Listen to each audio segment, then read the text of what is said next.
Okay, so just give us a minute, you guys, because we're trying to get him in a different way, because this is really important information. Yo. Oh, much Hello. better. Much better. Okay, let me get rid of sounds over here. Okay.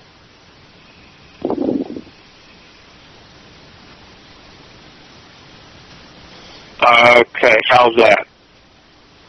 Beautiful. Okay, good. So on the programs, can you just recap about the Monday one program and then Friday, because I didn't really get that. Yeah, the whole MkUltra thing. It's just MkUltra is just a very broad term. MK meaning mind control. Ultra, joined with it means ultra mind control. People think it was started during the Nazi reign. Actually, it's been around for a lot longer than that. And it was actually started in this country with Prescott Bush, and it was given to the Nazis to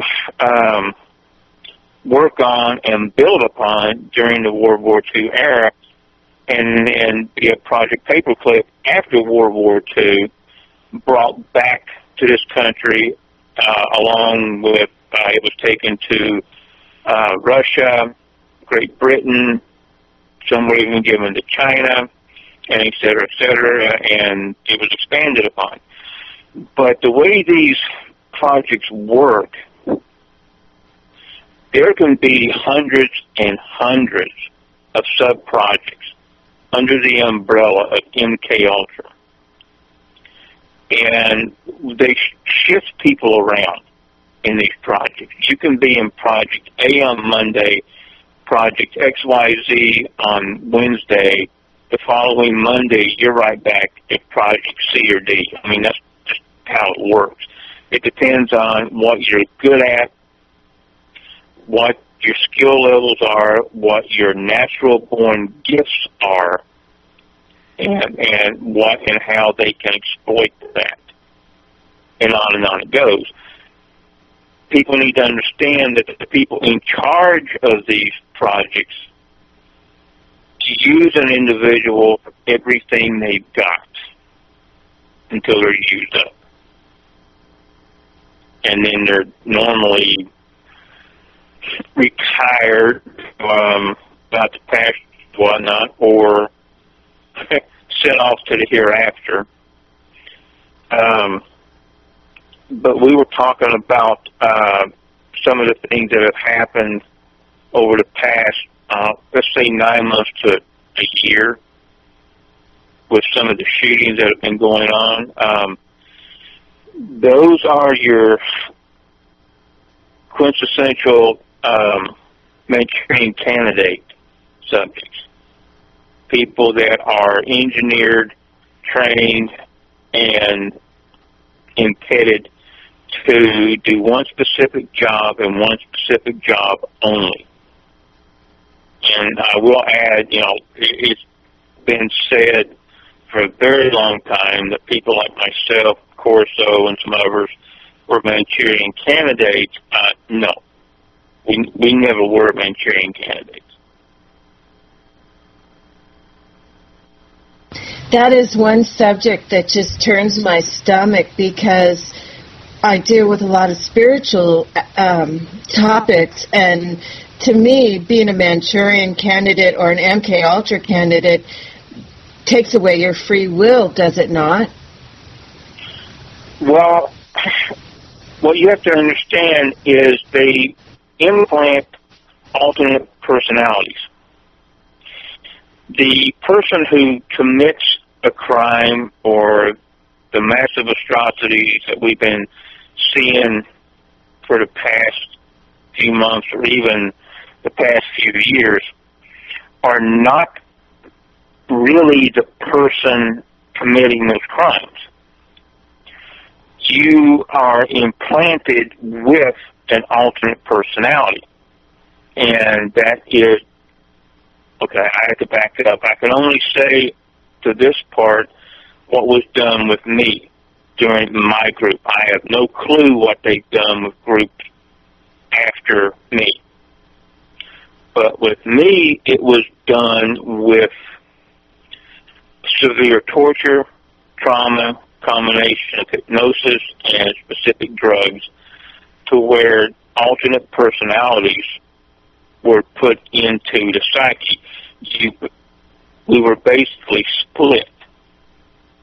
And once the first split of the psyche is accomplished, then it becomes much easier to add more and more alternate personalities, with each alternate personality having a specific genre, a specific job, a specific purpose,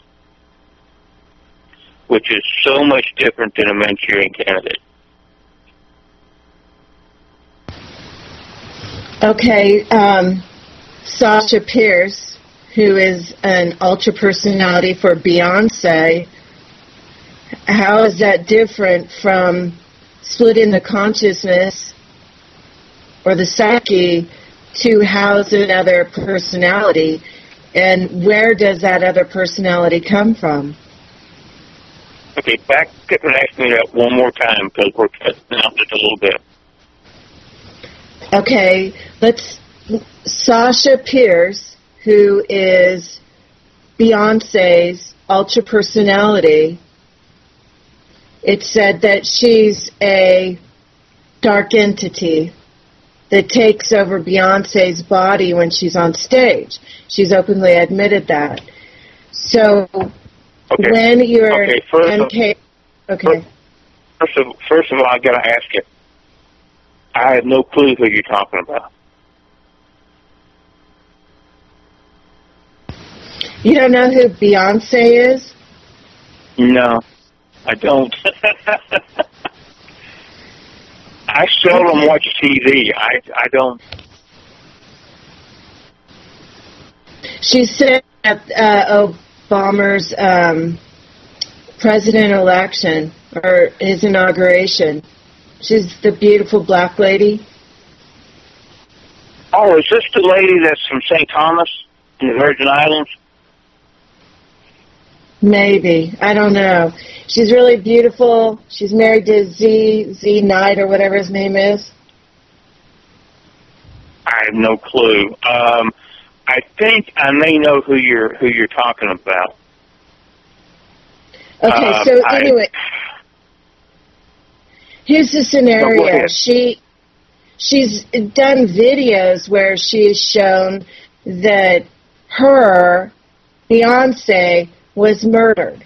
And out of the ashes came Sasha Pierce, who is this voluptuous, sexy, demonic entity that takes over her body. So my question is, how is that different from MkUltra and splitting the personalities? Is the personality, are they like splitting your consciousness for somebody else to come in? Okay, now I understand what you're saying. So it doesn't matter if I know exactly who you're talking about or not. Exactly. Now, now I understand what you're saying. There's two ways that can be done. In my case and several others, we were split in alternate personalities created. Okay, some were given names, some were given code names, et cetera, et cetera. Each one had a specific purpose. Now, what they do is they build up a mental or a psyche wall in the brain, in your brain and your mind, which is kept in place by an implant. And that's what happened to me. That implant kind of got burned out, and it let that wall come down. So all the personalities and the memories started having a war inside my head. But I think what you're asking is there a way to push the born personality to the side wall it up and let a dark entity come in and take over. Is that what you're asking me? Yes, but also is that's what's happening with the MkUltra situation, or is that different? Where, like in Sybil, when the personalities were split, it was like another part of that person that came in as the protector or as the child, or are these different people that are actually coming in? There is a way, yes, there is a way, absolutely, to allow a dark entity to come in.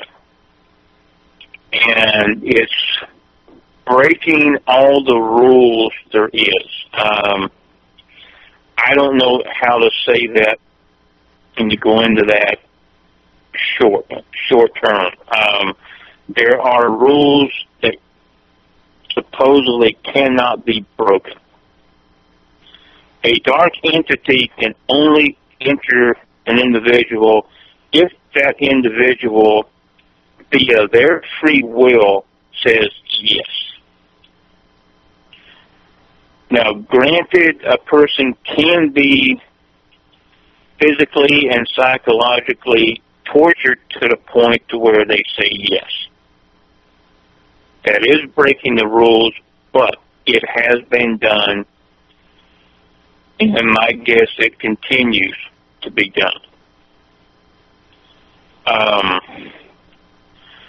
A lot of what's been going on for the past 30 years is, in a nutshell, black magic combined with technology. And my guess is that's pretty much what the lady you're talking about has had done to her. And given the fact it's the one that I think you're talking about, she's from the island of St. Thomas, a place I know very, very well. There's a lot of dark magic practice down there. And there's a lot of bases of operation that is carried on down there. Okay, so let's take this to the next step. So I know that they can, and the rules that they're breaking, I know one of the rules that they have to break, and this has been told to me by my guys, is that they have to commit a murder. Because once they commit that sacred murder, then their energy drops to a level to where a dark entity can enter them.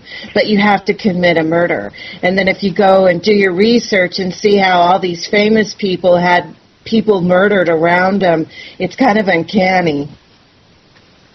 It is, but you have to remember also it has to be done by their hands. Right. They can't order it done. That's third person. They have to do it by their hands. That's why child sacrifices are so big in so many of these projects, because most children can't fight back. You know, so that's why they use children for the adults to do this heinous. I'll shut up about that one. That I'll go. Yeah, and the other thing is that they violate the trust. That is another big no-no, is that when somebody trusts you and you lure them in with kindness or what have you, and then you end up murdering them, that's a big no-no. Yes, absolutely right. And this fits right in with what Miranda and I have been talking about for several years now about balance. The balance, everything is so out of balance right now, is that we just call it the dark side and the light side. It's so out of balance that the dark side is pretty much doing anything they want with impunity. And there's just not enough of people like us to hold the balance. And that's something that it blows a lot of people away when you say there has to be a balance between dark and light, because you can't have one without the other. And there's a group of people that stands in the middle called the gray, and they try to hold the balance between the dark and the light, because that's where free will comes in, to choose light or to choose dark. But for a long time, the dark has just been overrunning everything, and that's why we're at the place we're in right now. Yeah, I have experienced that. Like, even at the grocery store, I asked the guy that was responsible for the vegetables, I said, "Is this GMO?" And his face locked up, and I knew immediately that they sold GMO by the look on his face. And his comment was, "Well, we don't have to label it. The law says we don't have to label it, so we've done nothing wrong." And my reply was, "It's morality. You're giving people cancer and tumors. You're making them sick, and just because you don't have to label it doesn't deny the fact that you have a fiduciary responsibility to your customers." You know, what are people thinking? But I want to get back. Sorry, it just drives me crazy. So the Manchurian Candidate, we have, from what I'm gathering from what you're saying, okay, so we have the demonic rituals, and these guys are doing their demonic thing and what have you, so that they can make money and be on a stage. Big whoop, you know, they get their 10 minutes of fame.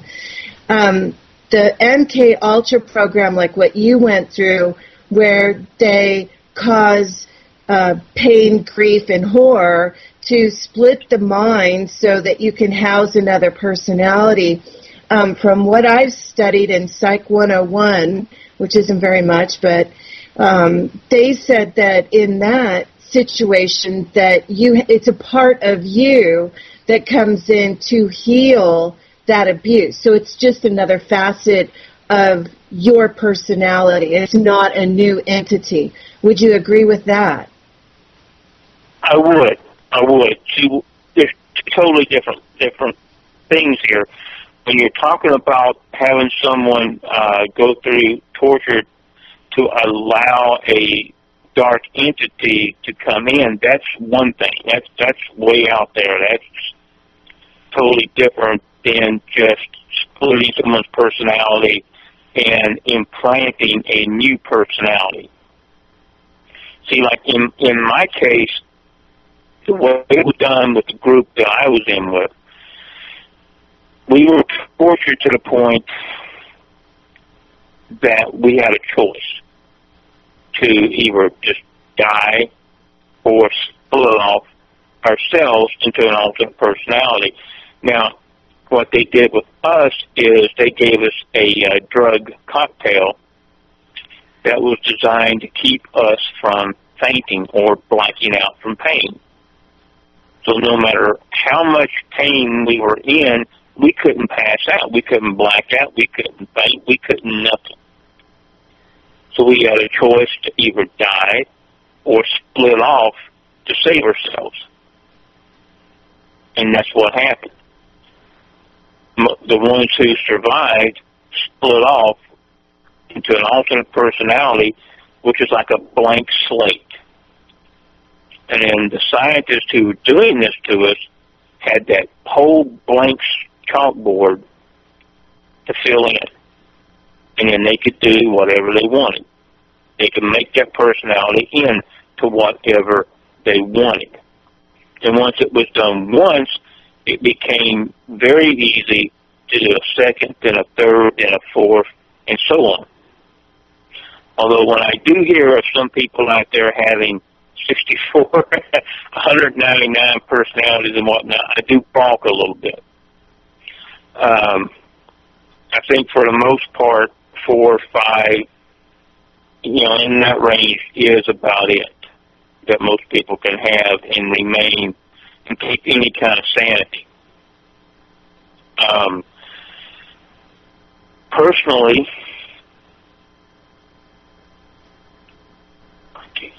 I have 4. I have the one I was born with. I have 197, who was a soldier. I have one that we call the professor. And then we have what we don't know if it's an alternate personality or an order that we call the berserker. And then what I have is what we call the little boy. It's a little 6-year-old boy. It's me that is trapped inside my mind at the moment that I split from being me to a total blank slate. And he's stuck in there. Now, Manchurian candidates,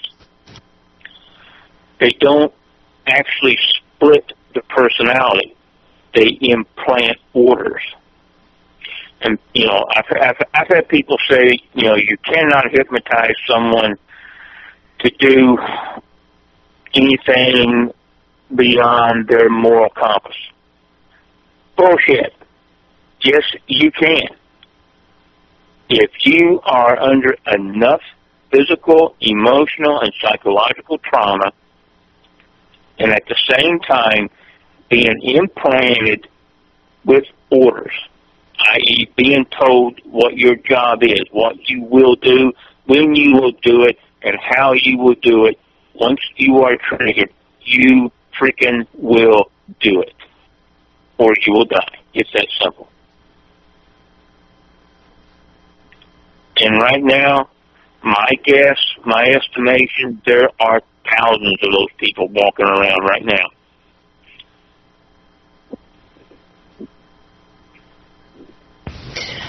I know that I've watched your other videos probably a couple of times, and I've seen other ones as well. And if you guys have not seen Arizona Wilder's interviews as well, you might want to go check those out. But I'm glad that, you didn't explain what kind of stressors you went under, because as an empath, I can feel your pain, and my hands just start shaking, and the tears come down, because I can't imagine a person, a human being, putting kids through that kind of trauma. I mean, what kind of a sick pup would you have to be to do that? I just don't get it. So, Well, not only that, but, you know, most people think, you know, they take a kid or young teenager or whatnot, and they take them into a laboratory setting, into a room, and hook you up to all this machinery and whatnot, and they do it. Not how it works, guys. It goes on for weeks and weeks and months and months.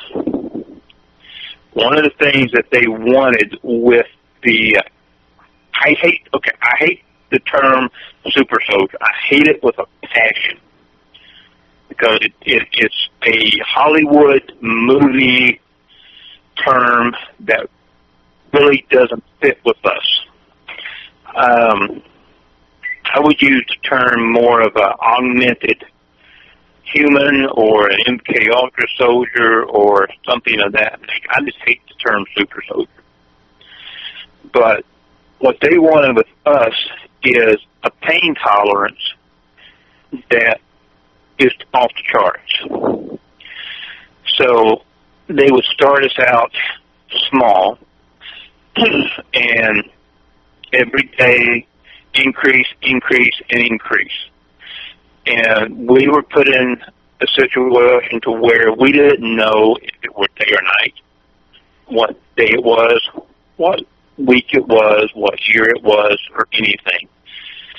When I was going through what they called treatments, which was in the laboratory, when I wasn't in there, I was in a small concrete room with an orange light bulb over the ceiling.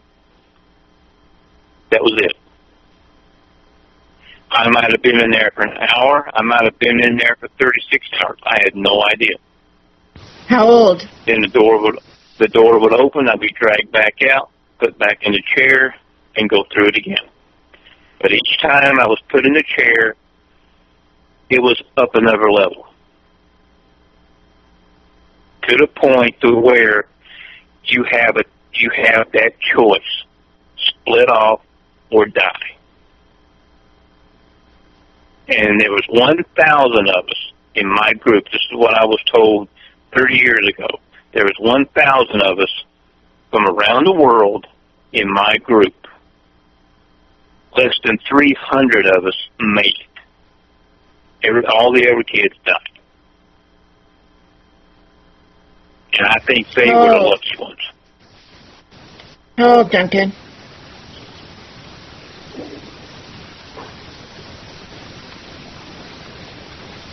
Are you there? Yeah. How old were you?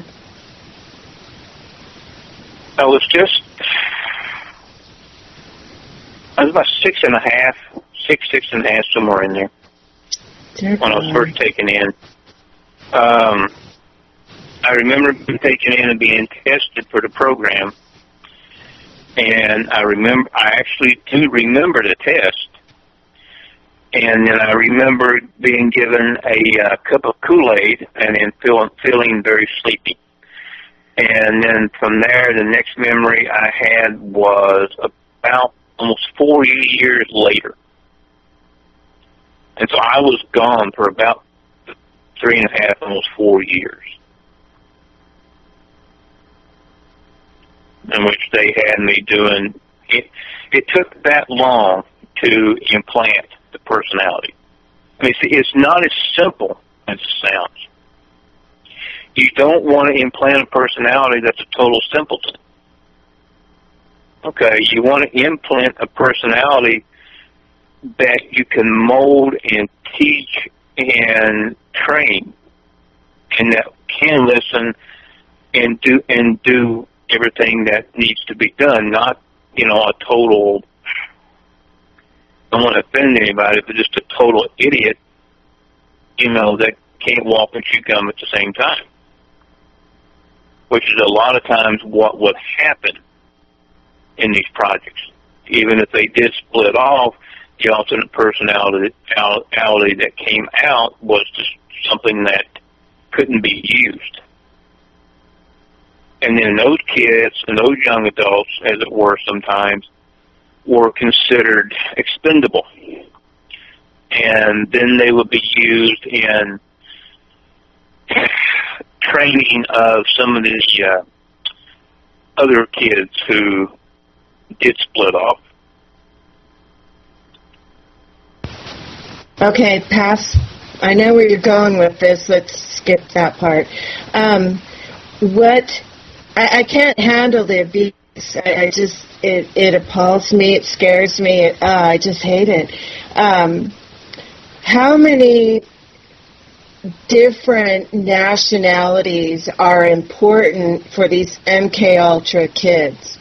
What kind, like I know what you are, so how many, what they call pure bloods or true bloods are they looking for? I saw many different nationalities, actually, when I was in there.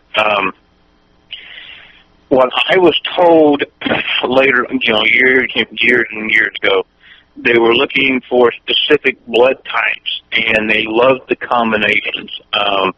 My blood type, for one thing, I may be Native, and they were looking for Native American combined with Celtic or ancient, or Old Norse.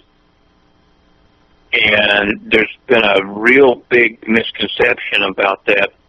You see, my last name is Fanning, okay, as in Dakota Fanning. We're cousins. Dakota and I are very close cousins. And the root name of that is the clan O'Finioan.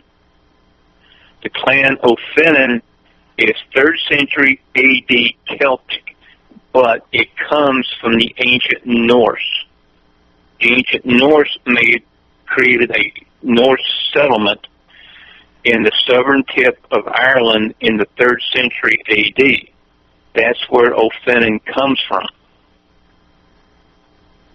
So I'm kind of a combination of ancient Norse, Celtic, and Cherokee. Now, the reason that they were looking for these specific bloodlines is, unlike a lot of other children from other bloodlines, I was never told that the things that go bump in the night weren't real. I was told, yes, they are real, okay?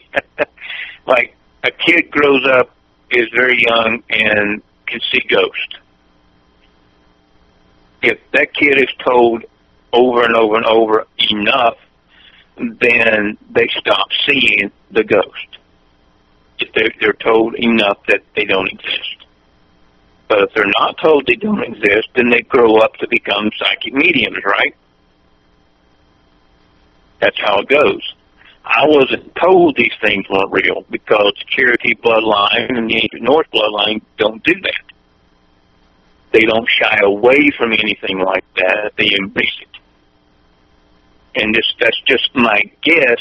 That's one of the reasons that they wanted people to have blood. That's why they went to the small towns, the small cities in Appalachia, and not just where I was from Kentucky, but through Virginia, West Virginia, Tennessee, California. I mean, I met people from all over the world that were in these projects.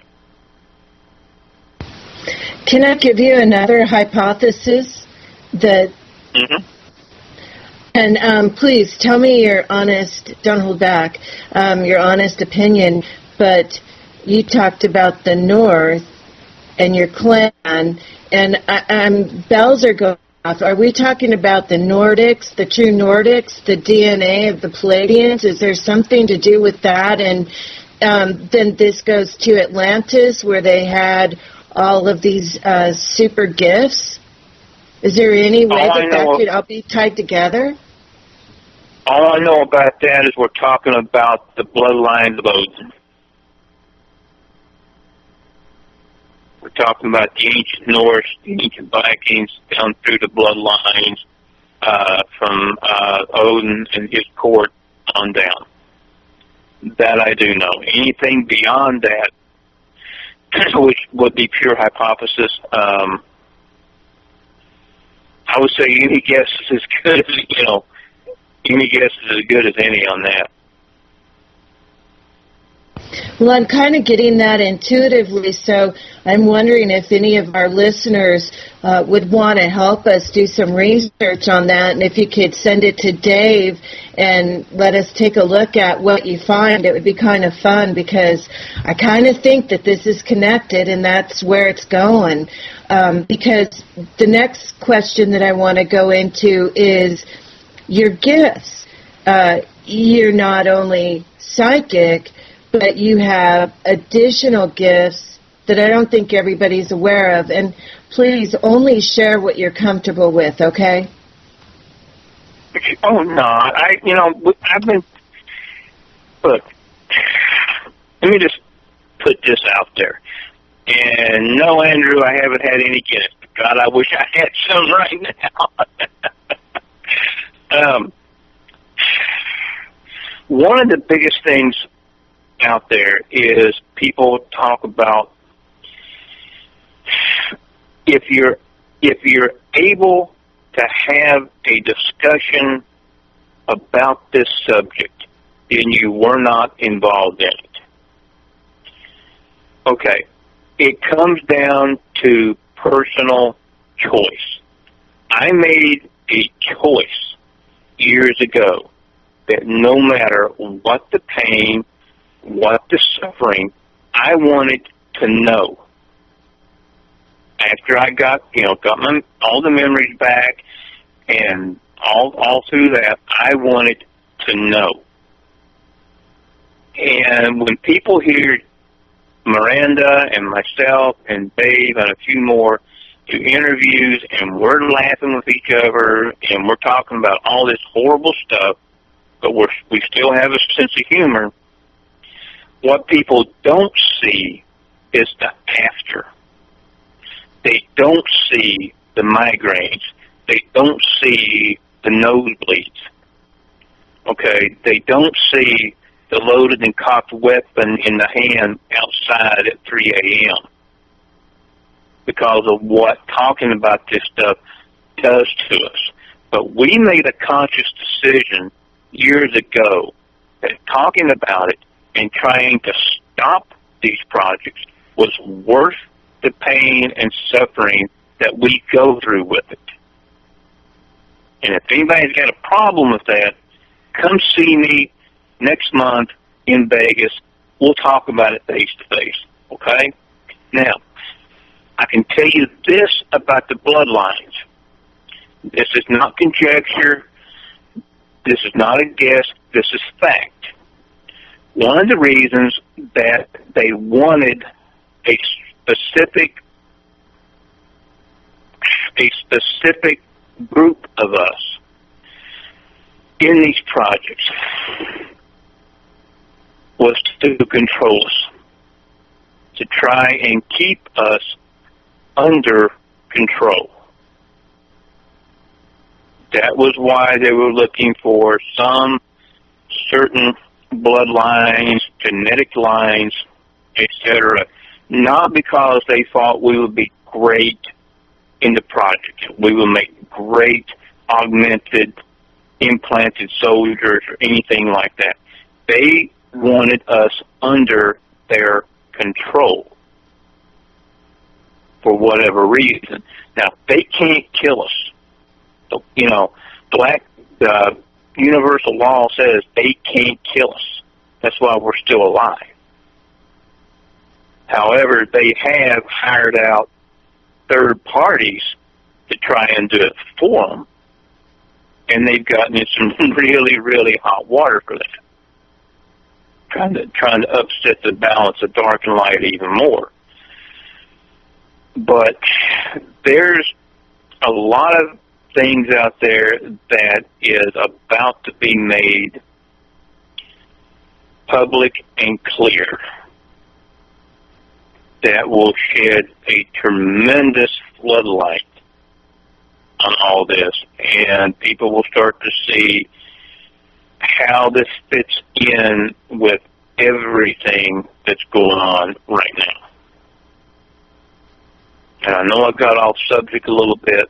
I'm sorry. What gifts? See, this is what I'm thinking about, is these gifts that come naturally that are passed down through the bloodline. My mom's a clairvoyant. My dad's side are all mediums, and I got slammed. So I know the same has happened to you. What gifts do you have that not everybody else has or is aware of that they have?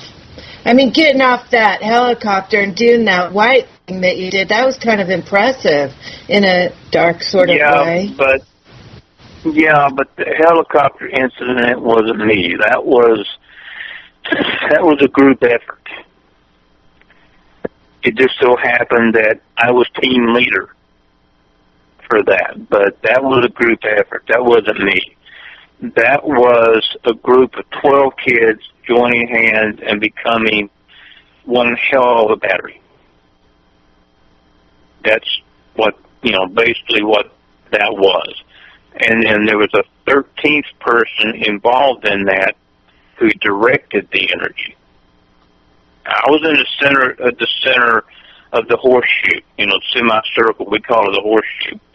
I was in the center of that, and I was, pulling it all to me and then feeding it to somebody else.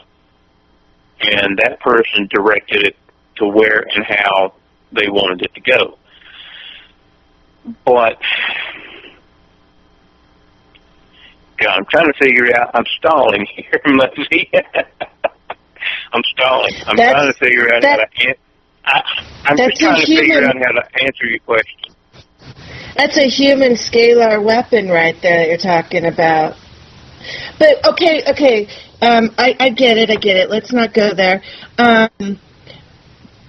your intuition that you use, I mean, we all have that. Are you still relying on that like you used to? Is it getting better, stronger? Cut completely out on. Can you hear that again? Your intuition, your sixth sense, is it getting stronger? Okay. It's always been pretty damn good. But I would say, yeah, it's getting stronger. It's Clairvoyance? probably getting a whole lot. Well, let me put this out there. We've been talking about forever in a week about the implants that are in some of us, right? Mm-hmm. Well, here's something that we started to hypothesize about 2 years ago. What if the implants in us aren't to make us better, but to inhibit what we really have? That's just a little theory that a few of us put together a couple of years ago, and I think we're right. And as far as, what abilities I have, and et cetera, Corso can tell you a whole lot more about some of that than I actually can. I can slow down time when I need to. And I don't want to ever walk through a wall again. That is scary as hell. I see things in the third eye before they happen. And when I act upon it, it's a good thing. When I don't act upon it, then I usually get in the car wreck.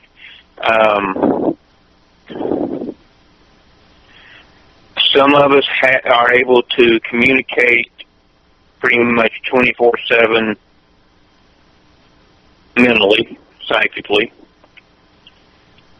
We're able to scream at each other. It's called the shout. There's two kinds of shouts. There's the greater shout and the lesser shout. We use the lesser shout to get each other's attention. The greater shout is mostly used as a weapon.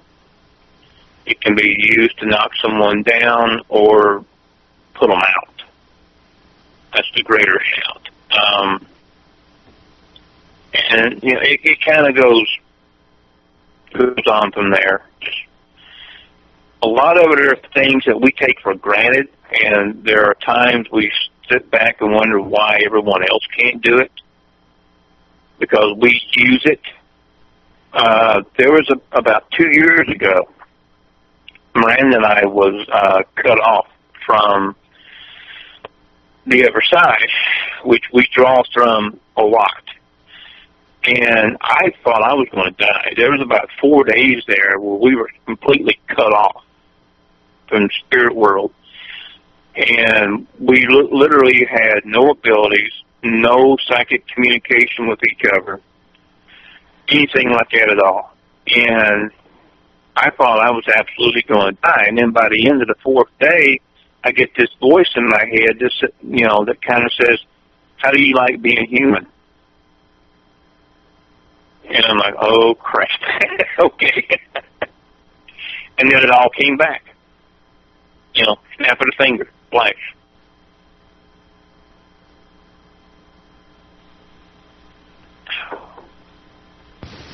Okay, I have another tough question for you. Okay. Are you ready? Sure. All right. How is the Nazis, for a better lack of word, getting these children? I mean, some of them are brought into the program at 2 years old. Is this where the 300 families that support the 13 families, is that they just cough up their children, or are they abducting them, or is this what the Greys are doing by flying around in ships and looking for little kids that they can nab? Or, I mean, where are they getting these kids? And they must have traced them somewhere that they would have that genetic stock to be able to do what they do. Well, they've been able to trace us for a very, very long time. When a person goes through what is called the death throe, energy is released, even as a child. The stronger that person is, and I don't mean physically, I mean with the soul, the psyche, the spirit, etc., the stronger that person is, when they die, that energy is released. And they use that energy to ramp themselves up, either as an individual, as for a project you're doing, or whatever it is that they do. That's why they sacrifice specific people. But as far as tracking, oh, God, the technology has been around to track each and every one of us since at least the early 60s. It's there. I mean, I have a tracking chip in my left hand. And it's been in there, I know, for 40 years.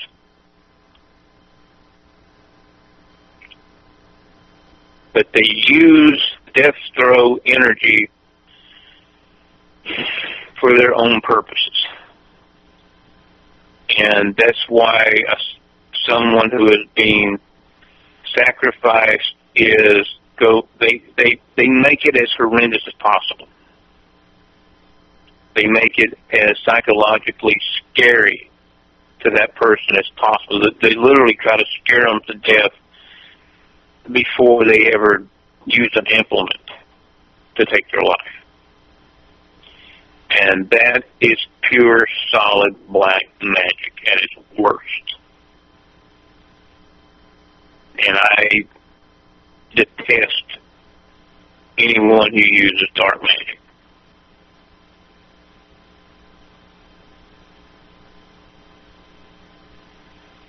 Okay, you brought up I just did a whole other page of notes of questions to ask. Protection-wise, I've been told that if we stay on a positive timeline and we're protecting ourselves, that dark magic cannot be inflicted on us. Would you agree with that? No. There are dark rituals specifically designed to do what is called cross directions. What that does, let's say someone decides to do a dark direction spell on another person.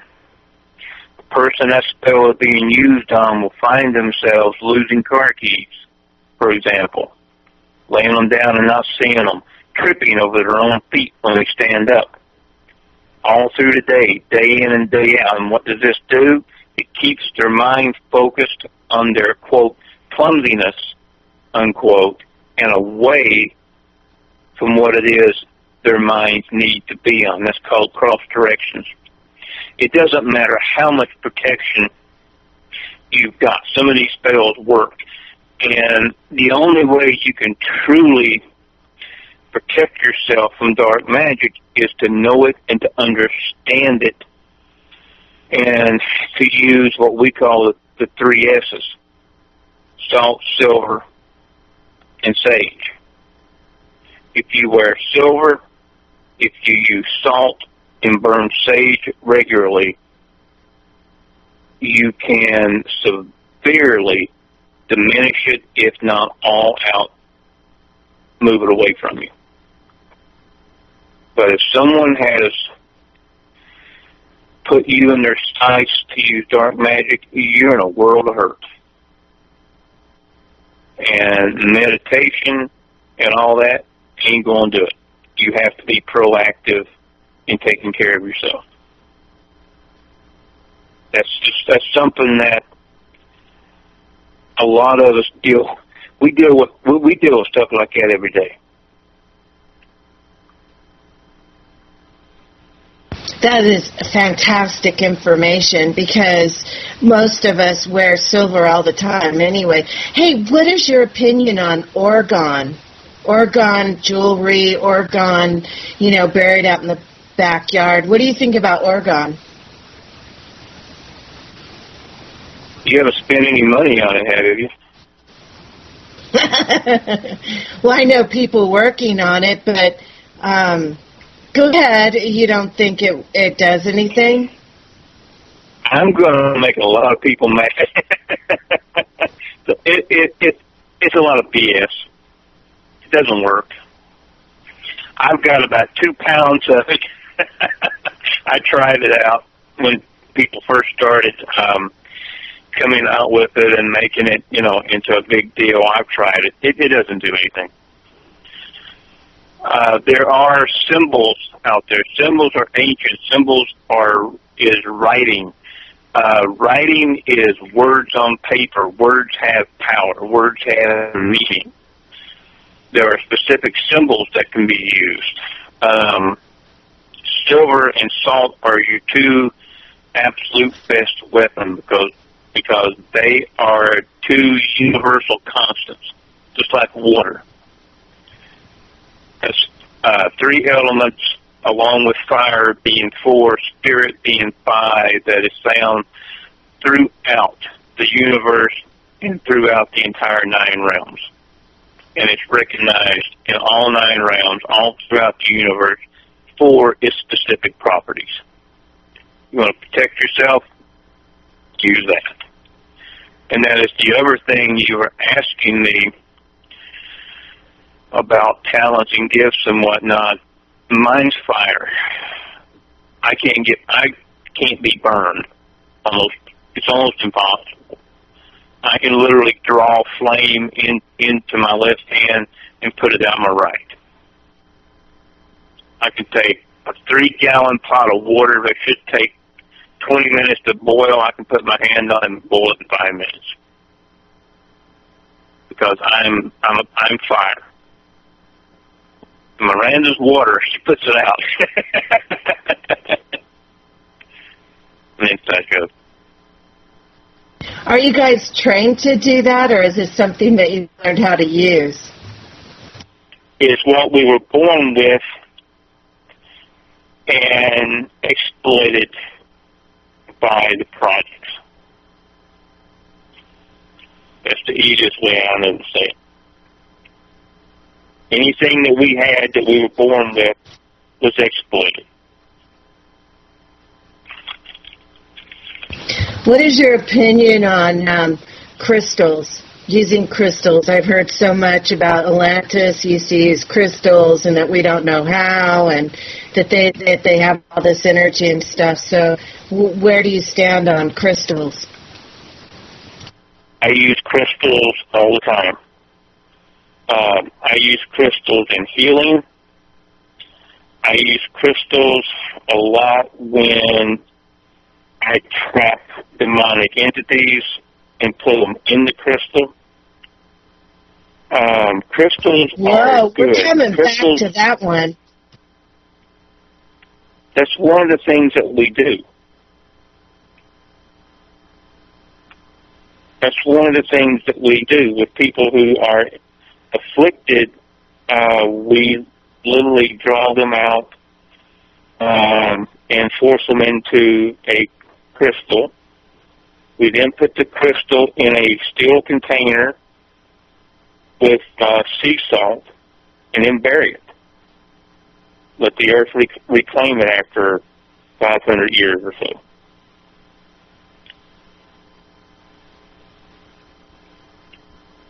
That is cool.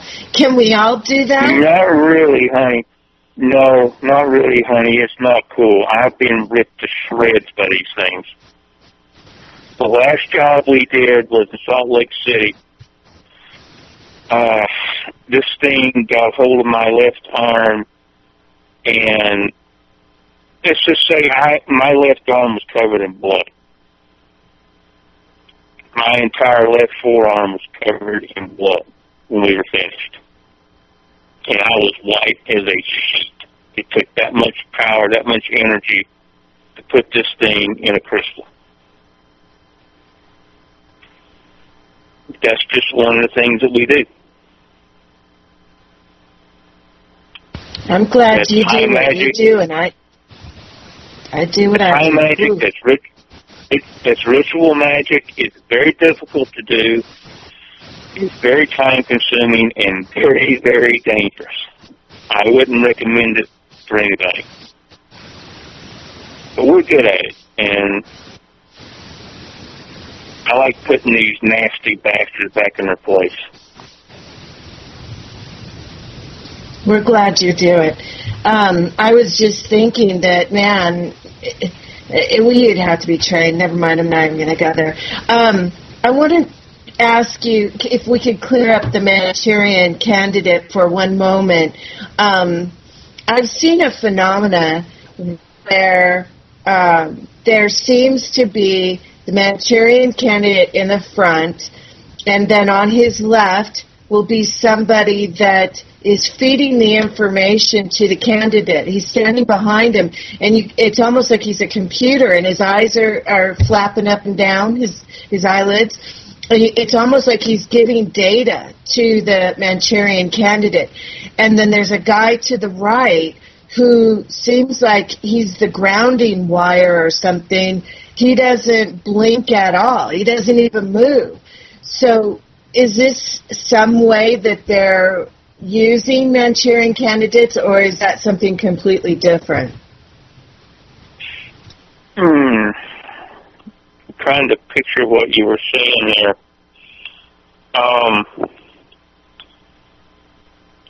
A lot of times a Manchurian candidate will have a handler very close by, because the one thing they don't want is, let's just take the Aurora, Colorado shooter as an example, which I was accused of being part of, very falsely, by the way. I had to get that out there, my nature. They try to put a handler as close by, like when they're captured and whatnot, because the last thing they want is that person to start sobbing and telling their side of the story.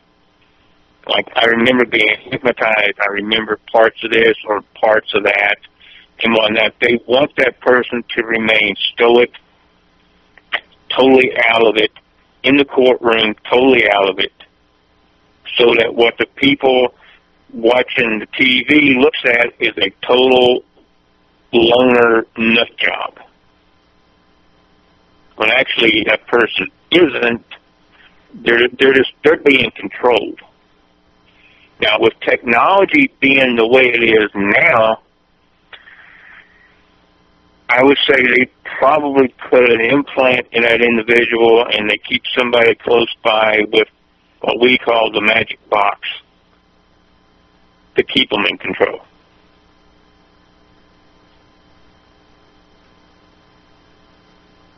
Was that close to what you were asking? Well, the magic box is just a preset box, from what I understand, that has different commands in it for the alternate personality that they put in there for that specific person and that specific job. To keep that person docile, you know, just totally, like the Aurora, Colorado shooter, when he's in court, he was just sitting there staring, just totally staring off in the blank space. To keep that person that way, just like that. And does that mean that his handler was close by in that courtroom? Probably, yes. See, Jesse Ventura made a statement several years ago that it's absolutely correct. there are CIA / NSA / DIA / ASSHOLES agents in every police department in this country. And they're very good at what they do. So, no, it is nowhere out of the realm of any possibility that one of those agents would be, quote, the arresting officer or part of the team that arrested the Manchurian candidate and who walked him into the courtroom and so on, with a little magic box to keep that person totally under control. Is this a magic box that the individual only has to see? Does it have a frequency or a sound? Or have they been programmed to see the magic box and then they know that they go into another ultra? Well, no, I don't think it's anything they would have to see. I think it's just a little box with a couple of buttons on it that they press that activates an implant that reinforces the programming to just keep them under control while they're in the public eye. And then when they're taken back to their jail cell, which usually these people are put in solitary confinement, and then they don't give a damn what they do in solitary confinement. They can scream, rant, rave, cry, whatever they want to do. Nobody listens. Nobody cares. But then when they come out to go to court, bam, push the button on the box, they totally change. They get this blank stare on the face again.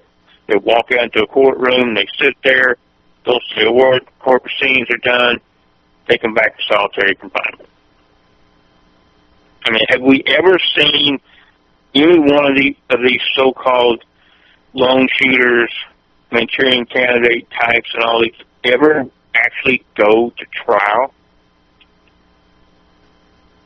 Does anybody ever remember one that's ever actually gone through a trial? Aurora did. He hasn't gone to trial yet. He's been in the courtroom for he's been up for arraignment. They all go through arraignment. Yeah. But actually go to trial, where he sits there with witnesses being called. Somebody said Arizona. That may be true because I stopped following that case.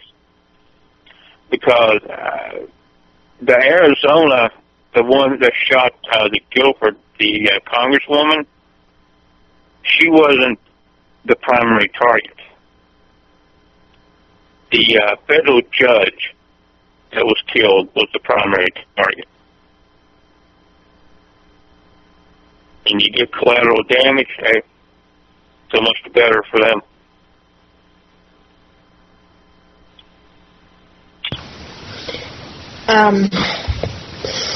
I don't want to ask you too many questions that's going to get you in trouble. I'm sorry. I can't do that to you.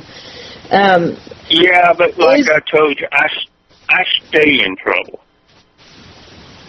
I'm always in trouble.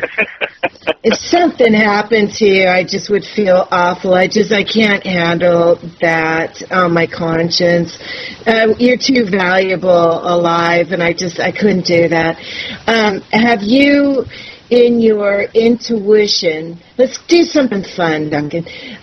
With your intuition, can you see the different timelines, the negative ones, the positive ones, and we'll just answer that, and then I'll take it to the next area. You know, I've heard a lot about that. I've actually witnessed timeline changes. It happened once in 1972. I was 12 years old, and I actually physically watched it. I witnessed things around me change. Bushes, huge flower bushes, change colors. The house that we lived in go from being up on a crawl space to being flat down on a slab. the whole thing, and it made me sick as a dog. The thing with timelines, you know, I've heard all this stuff about timeline A and B merging. I don't honestly know if it will be a good thing or not, because with two timelines merging, you can't have a paradox. So, what would the possibility be if timeline A and B merged and the person you're sitting next to right now disappears because in the other timeline they were either A, never born, or B, were killed? Would they disappear or would they stay? For me, two timelines merging, there's so much guesswork involved in it. But if you've got a really good timeline and a really bad timeline, and they merge, what do you get? Something in the middle? You know, a mediocre timeline? I think where I'm going with that is, instead of trying to get everything love, light, great, hallelujah, you know, angels circling overhead, get a balance first. If we can just get things back in balance. You know, you can't have dark without light. You can't have light without dark. There has to be both to have a balance. Everything is dualistic. That's just the way it is. That's just the way the architect made everything. And it's kind of like work inside the system, you know, so try to work for balance, strive for balance. But the timeline thing, I mean, I just don't know if that's a good idea. I would really have to know what the other timeline looked like. Now, if you're asking me, and boy, I'm rambling on it, if there are other timelines, yes, absolutely, yes, there is. And I do know that the dark side has messed with timelines more than once to try to get an outcome that they want, to increase the power of their side, yes. But a total emergence of timelines, oh man, that's a lot of happenstance going on there. I just like to see the timeline we're in get its act together. Then we can move on to talking about merging. What about the timeline that we are? Well, can we? Okay, with our positive thinking, positive actions, meditation or whatever, can we take the timeline that we're on and put it into a higher frequency? Okay. Now you want me to get into real metaphysical, real hard work stuff. I'm going to charge you for this interview. You know that? I'll send you salt. I want an ice cream cone. I'm sending you salt. Okay, go. Okay. We're basically right now on a runaway train. And I know everybody out there who listens to these kind of shows have a better understanding than John Doe Public does. Now, we've all heard the Hopi talk about the 5 cycles, the death, rebirth, and the 5 cycles, and on, and that this is the 5th cycle and the last go-around, is what I like to call it. You're right. This is the 5th cycle. This is the 5th go-around. Ain't going to be no more. Whatever we make out of it right now is what Earth has to live with. What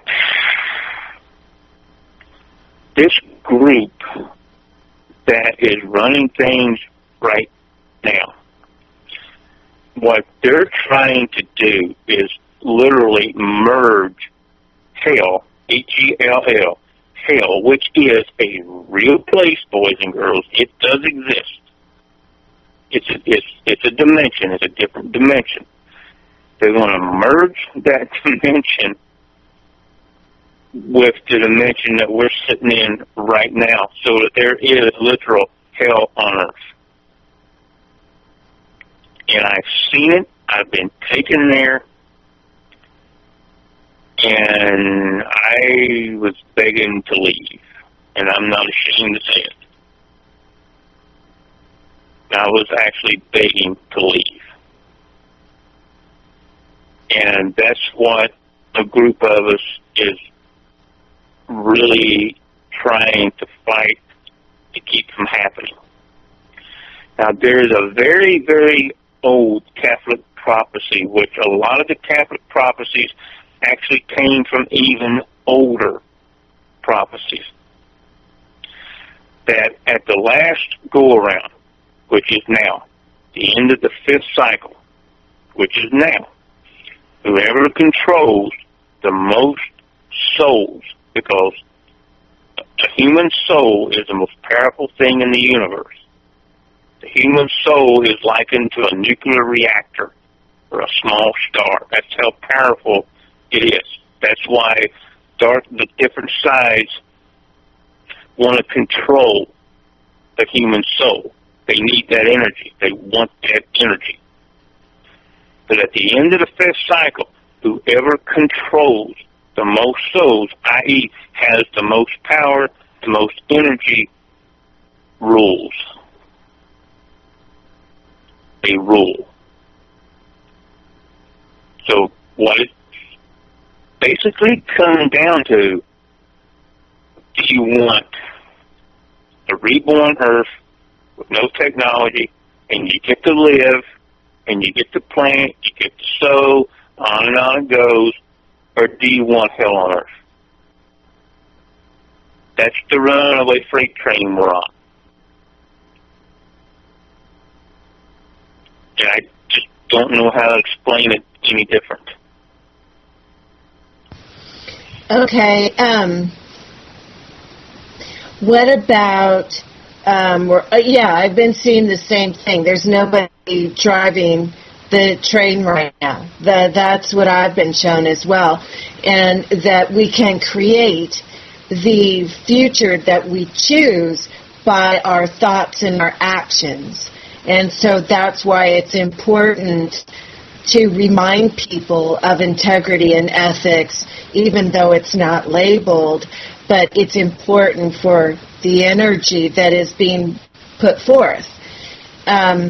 With the positive timeline, or wanting to stay in a golden age, what would you recommend for people to do so we can avoid hell on earth and we can work together to bring this to fruition? What would you tell us to do? Oh, honey, if you can get people to work together, that would be absolutely great. That's part of the main problem right now, is you can't get people to work together. By lies, by hook, and by crook. The dark entities, and I'll just call them that, for argument's sake, I'll just call them dark entities. They have been able, through successive generations, to control and maintain control over the human populace. Just watch a TV commercial. I mean, especially this time of the year, you know, the holiday season. I don't do holidays, so I don't watch the commercial. They tell you what you have to buy because you have to have it. You need it. That's control. And one of the things that have to happen is the human race must break that control. And that's going to mean a total breakdown of everything you've ever known. That means total chaos for a while. And most people are not ready or willing to handle that. And when I say a total breakdown of everything, I mean everything. The banks have to be the first thing to go. They have got to be done with and gone, which means people will lose everything. But you have to lose everything, as you know, as somebody once said, you have to lose everything to gain your soul. Because your soul is all you have. It's you. Your soul is you. And what's going to happen is the time's going to come when you will be willing to sell your soul for a slice of bread. That may be metaphorical, trying to put it into context, but that's the way it is. You'll sell your soul for a slice of bread or a drink of water. And that's why I said 2 years ago on stage, if you want to die with your soul intact, because it's yours. And we all know there is no real death anyway. You know, we die here, we just move on to another place. But they want the here and now. Have you seen the Yellow Book? Have I seen the what? The Yellow Book, or the Looking Glass. Oh, Looking Glass technology? Yeah. Looking Glass technology is what I said earlier, magic combined with technology. It's a scrying, a big time scrying bowl hooked up to an electromagnetic generator. That's what the Looking Glass is. That's all it is.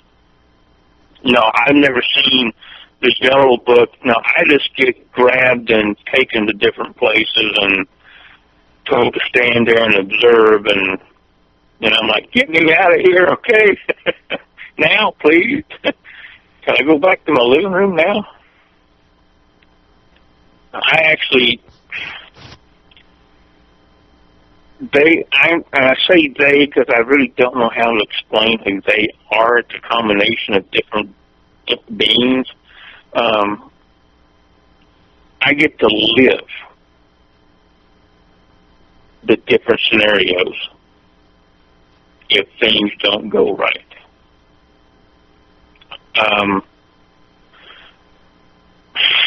Best I can describe it, I don't call them angels, I call them angelic beings. And I'll be up front right now, me and angels don't get along, because I've pissed off more than one of them. And I was literally taken to the future where some of us failed in what we were supposed to do, and the merging of the two dimensions took place. The merging of hell and this dimension took place. Boys and girls, that ain't a place you want to be. Believe me, that's not a place you want to be. It's perpetual twilight, evening twilight. I saw humans eating humans. I saw shag nasties. What I call shag nasties are the creatures in the hell dimension, in the lower dimension, pretty much just partaking of human snacks whenever they wanted it. I could smell the sulfur. It was just take the worst thing you can imagine and multiply it by 100. That's what they're trying to accomplish. Literal physical hell on earth. The merging of the two. They're not going to get it, not on my watch. Well, there's a handful of us whose job is to do something to impede that from taking place. I can say that without getting in a whole lot of trouble. Okay, let's do this. What about, we know that there's regressive aliens here, and there's lots of videos out there on the different varieties. With the work that you do, you're still helping mankind, and there has to be some kind of help for Duncan. Are you getting any, that you're aware of, any kind of extraterrestrial, interdimensional assistance in any way? Extraterrestrial? No. Absolutely not. Interdimensional? Yes. There are a host of beings and creatures out there, both extraterrestrial and interdimensional. I said this a long time ago. Extraterrestrials, I don't care about. They bleed just like the rest of us. It may be a different color, but they still bleed. Interdimensional, that's a whole different ballgame. Because when physicists say that the laws of physics are constant throughout the universe, ain't so. It's just not so. And okay, let me, how much time do we have? I think as much as we want. Go ahead. Teach us. Okay. Well, I'm saving, but I'm going to put this out there. I'm going to tell you a story. This is an event that happened about 4 years ago. I'm sitting in my living room. It was about 11 o'clock at night. I had just made a pot of coffee. I used my computer to listen to music on. And I had a fresh cup of coffee, put my headphones on, propped my feet up, and I'm just sitting there, okay. There's a knock on the front door. I get up, go to the front door, and there's Jacques. Jacques is a little dark-skinned Frenchman that I've known since I was about 4 years old. And he is the driver, personal aide of my godmother.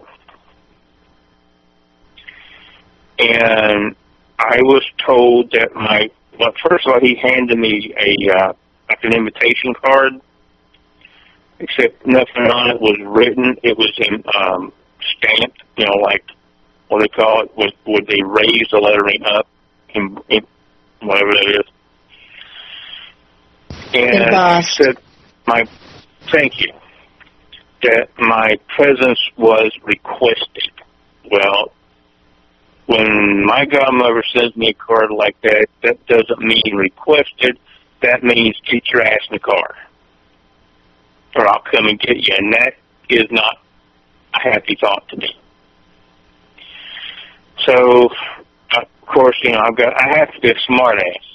So I looked at Jacques and I said, do I have time to get my shoes on, that kind of thing.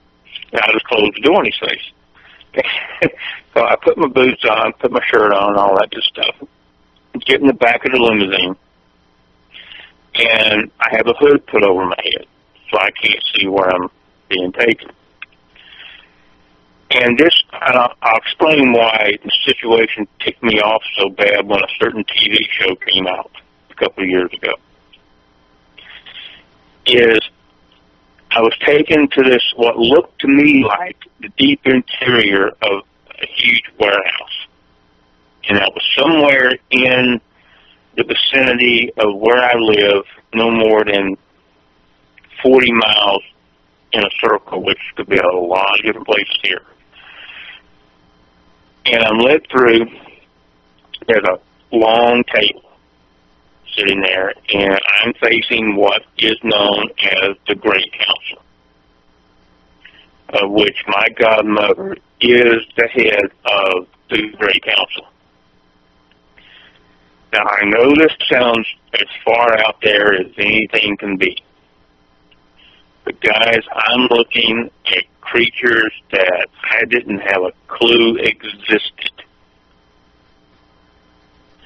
I'm looking at reptilians, insectoids, things that could only be described as tar, beings made out of tar, things from different dimensions, and on it goes.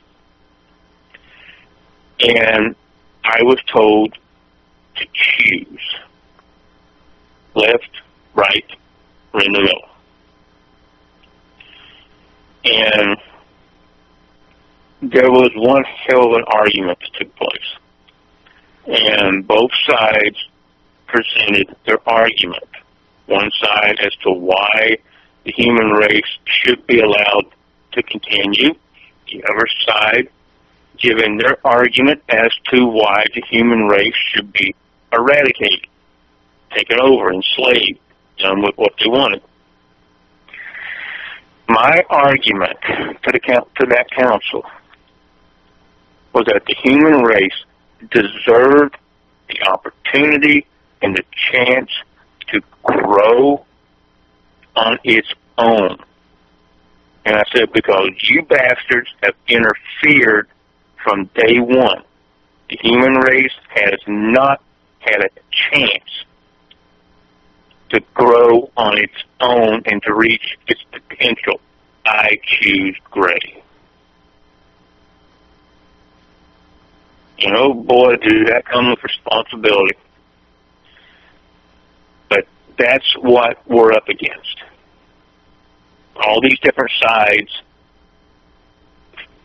fighting the left side, fighting the right side, different races out there that could care less what happens, different races out there that are watching, but they're not going to interfere at all,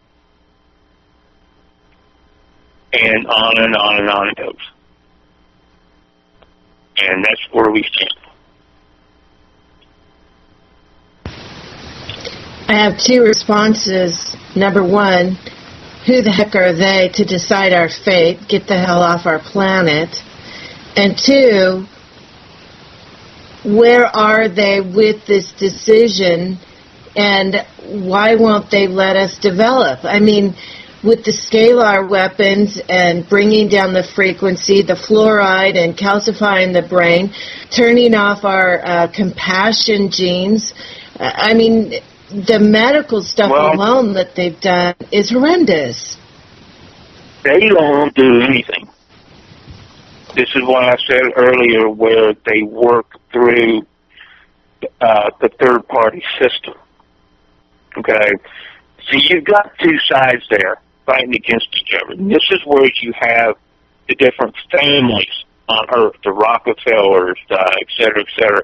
There's really only two families. You know, they split off eons ago, generations ago, into different families like corporations do. But when you come down to the nuts and bolts, there's only two. And these different groups can act through these families, but they can do nothing themselves. And when they do, that's where the gray come in. To knock them back down where they were, balance the scale, to try to give the human race a chance to exercise free will. But the problem is, the forces on the dark side outnumber all the others combined to the point that's why we're on this runaway freight train. We shouldn't be on it. And I said this 20 years ago. It's two sides fighting against each other with one in the middle playing referee. And sooner or later, that referee's going to drop the flag, and it goes from touch football to tackle football, and it's no rules. Whoever wins. And that's what we're going into.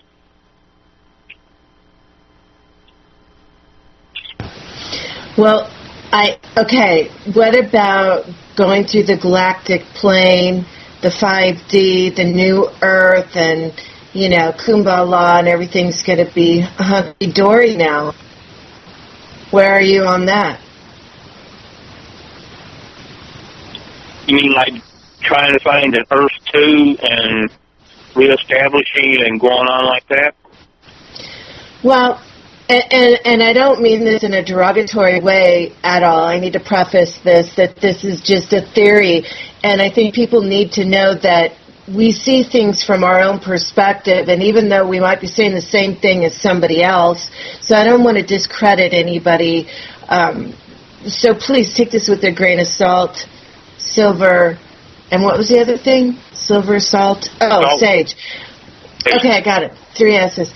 But okay, Dolores Cannon's work is talking about the two Earths that we've split off, and that the heavenly ETs or interdimensionals have created a second Earth to spawn, and that now that we're going through this December 21st, 2012 scenario, that we're splitting away from the 3D Earth.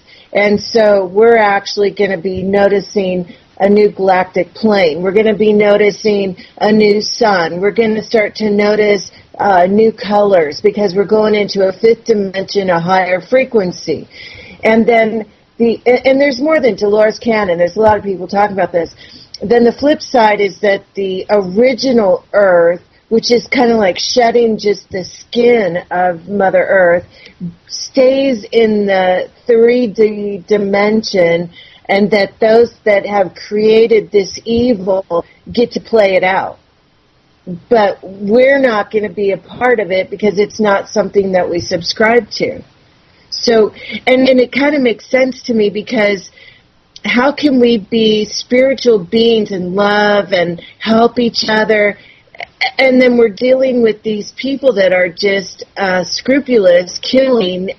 How could we even defend ourselves against such demonic beasts when we're supposed to be spiritual? So there has to be some kind of a balance here. So can you bring insight to that theory or philosophy?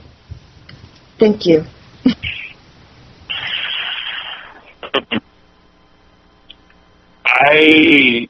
In all honesty, I've never heard Dolores Cannon speak. I know the name, and that's about it. But I've heard what you're talking about before, and I can only talk from experience with what I've done in the past, what I know I'll be doing in the future, etc. So that's the only thing I can talk about, because that's concrete for me.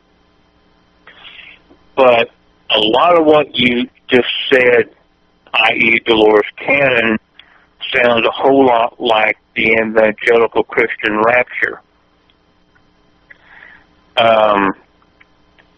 If I'm wrong, and boy, I hope I'm wrong, I'll eat crow until I'm stuffed. But I just, honestly, I don't see anything like that happening. I just don't.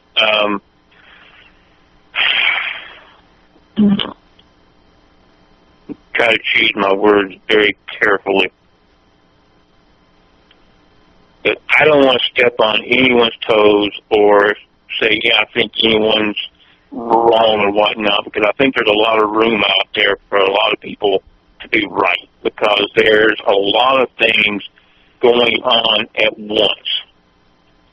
And that's one of the things that we said years and years ago, that as things sped up, getting to the climax point it would increase exponentially. Everything would. And I think we're seeing that now. But if I understand the question correctly, do I think there's going to, like, an escape route for some people, and that I don't see it. I just don't see it. I wish there was. I hope there is. But I honestly don't see it. Could it be just because it hasn't been brought into your awareness?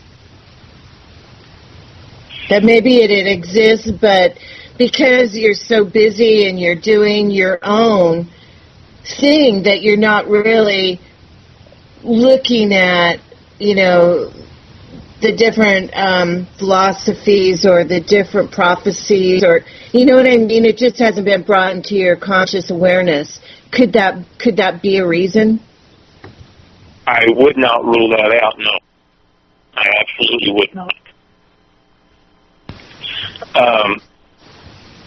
Admittedly so. My focus and my group's focus is very narrow. We have specific jobs to do. I even brought up the question about the whole financial banking stuff, you know, and all that. And I was, you know, pretty much told, not your problem, don't worry about it. You know, that's what, it's like I was saying, I will not rule it out at all. But from my perspective, from my point of view, I don't see it happening. That doesn't mean I'm right about it. You know, so don't write it in stone. Don't say this, it's in stone. No. Don't do that. But for me, I just don't see it happening. Okay, I got another bizarre question for you out of left field. I know, I'm going to start now. Have you ever met somebody from the future that was a super soldier from the future that came back, like as a jumper, that came to meet Duncan O'Finioan? Have you ever met anybody? Not that I'm aware of, no. Would that be a paradox? That I'm aware of. Pardon? Would that be considered a paradox if they did? No, not necessarily. From my understanding of anything concerning time travel is a paradox of matching DNA, which means meeting yourself, which would create a paradox. And whether it does or not, I'm not sure. That's just what was explained to me. Do I believe someone could possibly travel back from the from the future to the past? Oh, heck, yeah, absolutely. I mean, there's technology out there that will blow your mind away. But to my knowledge, no. But I've met an awful lot of people, so I can't say it's happened or it hasn't happened. But I can say this. I do converse with interdimensional people occasionally. Okay, you know I'm going to go there next, right? Oh, that's something. No, that is something I actually know a little bit about. Well, what are they saying? Well, I don't even know if I want to ask you that. I don't want you to rain on my parade. But, okay, so what kind of interdimensional beings and what dimension and how many different varieties? I could only talk about 9. 9 different dimensions. I like to use the Odinistic world tree as my layout. You have 9 different dimensions, all coexisting with different, mostly humanoid people occupying the 9 different dimensions. Asgard and High Elven being on top, Now, the angelic realm is different to the 9 dimensions. The angelic realm is higher than the 9 dimensions, okay? With the lowest realm being hell. Now, when we say realms, you can probably say vibratory frequency, higher, lower, with hell being the lowest. To tie that up, what I'm saying is that the people who inhabit the lower 3 realms, imagine each of the 9 realms as a bubble. All right? The lowest dimension being hell, that particular bubble. That bubble absorbs 2 other bubbles underneath. What does it do? It gets bigger. Now, if you ever blown bubbles, watch 2 bubbles touch and then merge together and make a bigger bubble. What they want to do with that bubble is go up into the earth realm. This is the reason Earth is so important right now, and always has been and always will be. It's dead smack in the middle of the 9 realms. It is the only place in the 9 realms where you can travel to the other 9 realms through different portals. Some of these portals are naturally occurring. They're just natural. They were put there by the architect. Some are created. Some are man-made. If you look on a map where all the different military bases are, guess what? There's a natural occurring portal on or near every military base on the face of this earth. That's why they're put where they are. So the lower realms are trying to defeat and take over everything else. So everything that's going on here on Earth is only part and parcel to a much bigger picture of what's going on. But there's something about the human soul that makes this little rock out in this galaxy so damned important. It's the power of the human soul. And everybody wants it. But we got it, and don't give it away to anybody. Interdimensional creatures. Think about Grimm's fairy tales for a minute. They got those stories from someplace, and there's a lot of those things in there that are actually real. A lot of the things that go bump in the night that you were told as a child didn't exist actually do exist. And a lot of them I've seen firsthand. You know, if you want to talk about werewolves, we can talk about werewolves, because those suckers are real. And I've got photographs of footprints of them, and I've actually witnessed a guy change one night. Scariest thing I ever seen.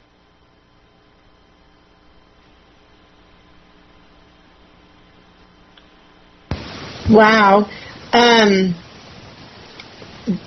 Is it a werewolf that would look more like the one that you see? I don't know if you've seen Harry Potter when they shift, or do they actually look like wolves, or do they look like man-wolves?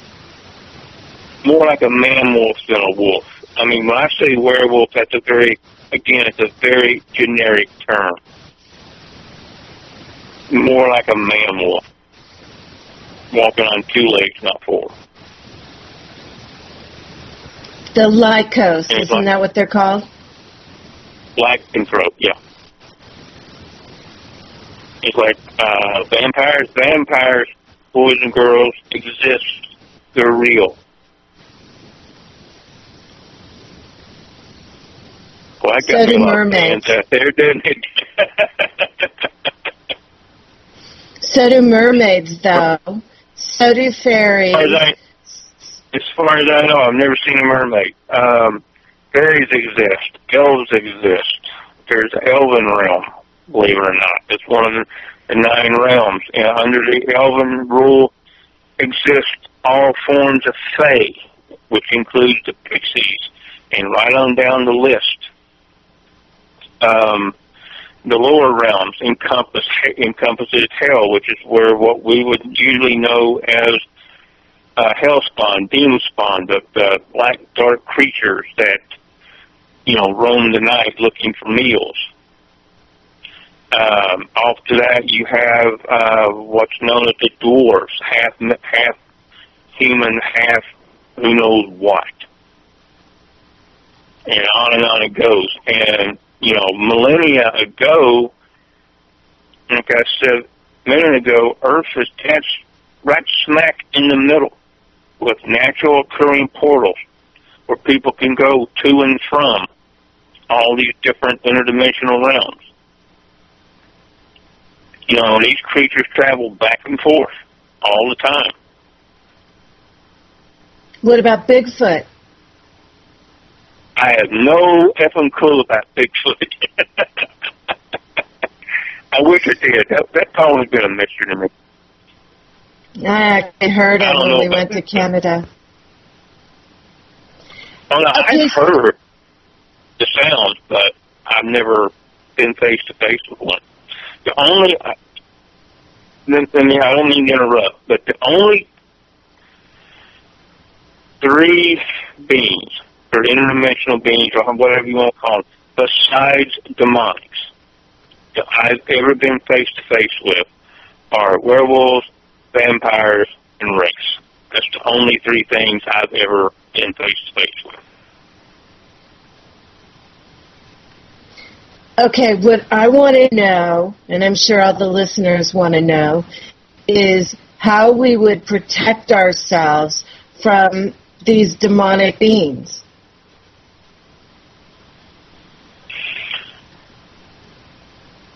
It depends. Great answer. I'm going to try to word this. Well, no, that's a terrible answer. I'm going to try to phrase this so it doesn't take 20 minutes. It depends.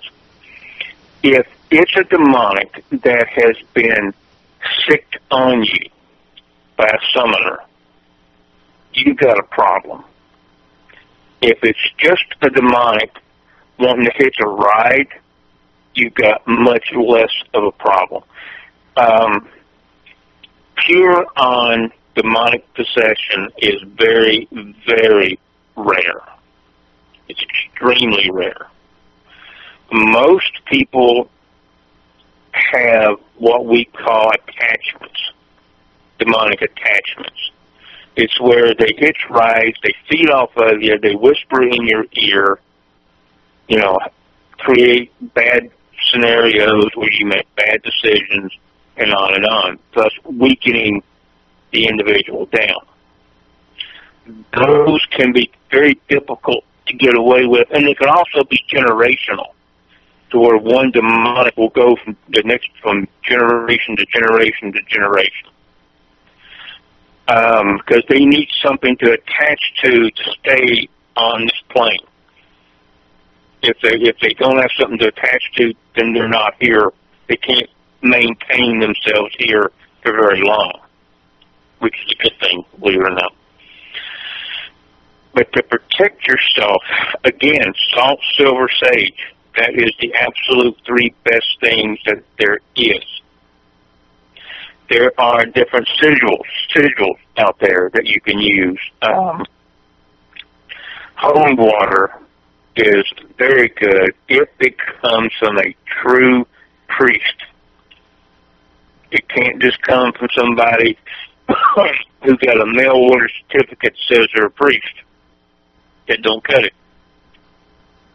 There are layman's ways of blessing holy water. That takes a little while to go into. But your absolute best protection is knowing what to look for and knowing what you're up against. And being able to stand in front of it, even if you can't see it, you'll know it's there. And exercising your free will and telling it to go back to where it came from. And if you're covered in silver and you've got some salt and you've got some holy water and all this and that, that does make it better, makes it easier. But if you've got one sick on you that someone has summoned, like I said, you've got a problem. Because that's not easy to do, and that's a serious practitioner.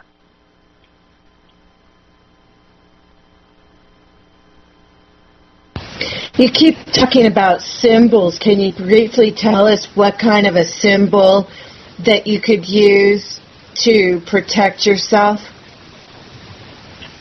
Some of the best out there are the Lesser Seals of Solomon. Excuse me. You can actually go online and look that up, and either print them out, put them around the house. You can put salt in the corners of your room, salt in the corners of your windows. That works pretty good. You can get the sigils in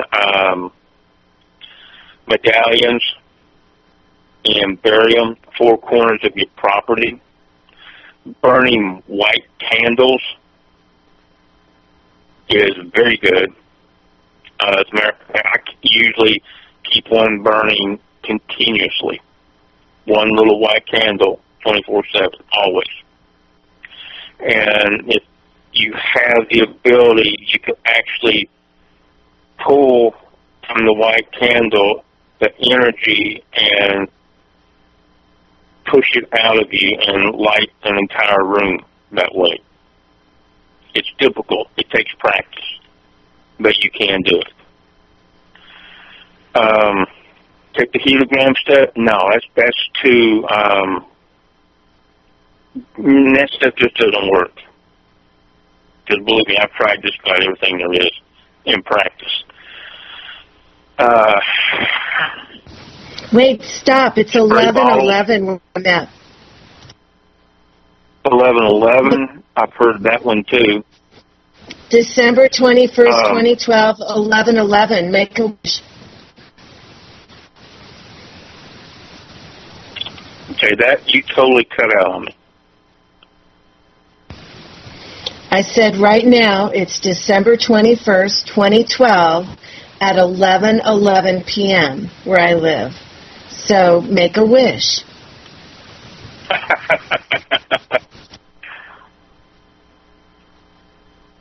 It's 1:12 a.m. my time. I make wishes all the time.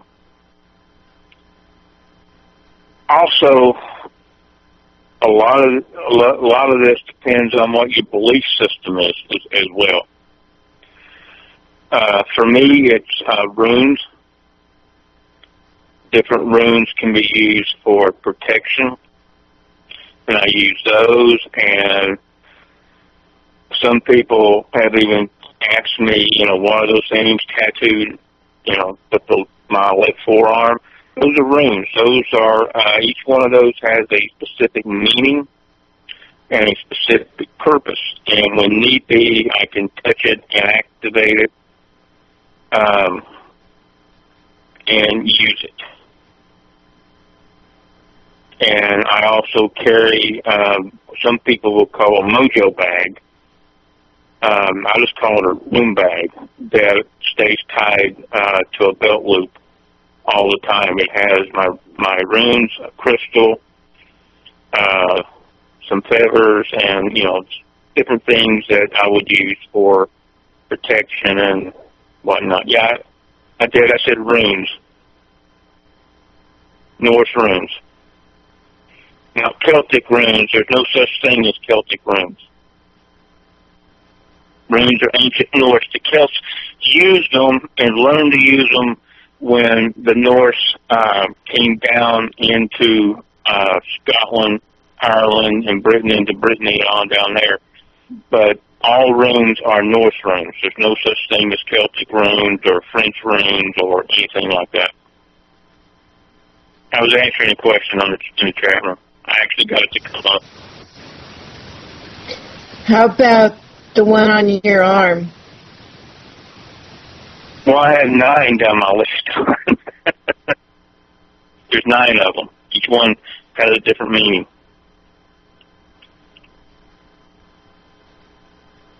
And each one has a spell attached to it. And like I said, I just touch it, activate it, and use it for protection or power or fight or flight or whatever it is I need to use it for. Is that common in most? Oh, sorry. Is that no, I'm sorry. You talk. Okay, because Dave just told me that he has the same thing for protection. So is this something that all you guys did? Is it something that just a few? Can you explain that? Well, each individual rune has a specific purpose, and you can choose which ones you want, or you can let the runes choose for you. In mine and Corso's situation, we let the runes choose for us. And that's the tattoos that we have. Now, the dragon tattoo that I have is, I just call that's my dragon, because that's my design. I designed that. And the dragon is synopsis with fire, which is my element, and with power. And there are times when I have called upon the power, dragon power, dragon fire, and on like that, to use in different forms of combat. And let me tell you, when you're pulling a demon off somebody, it's combat. It's pure locked up combat. Hey, you know what? I've been searching for this answer, and I know you have it. I've been researching like Robin Hood and Knights of the Round Table and Merlin. Who really is Merlin, good or bad? And the Lady of the Lake, is that the same lady that is the one that is supposed to be ruling hell? No. Merlin, first of all, little Merlin. Merlin was a real person. Was and is a real person. He's an interdimensional. And he and I have met more than once. We kind of have a love-hate relationship. I respect the hell out of him, but personally I don't like him. But I would look at him as one of the good guys. And you got to remember too, sometimes to be a good guy, to win the good fight, you got to be a bad guy. Because that old saying, "Good guys finish last," sometimes it's true. Sometimes it's very true. But the Lady of the Lake,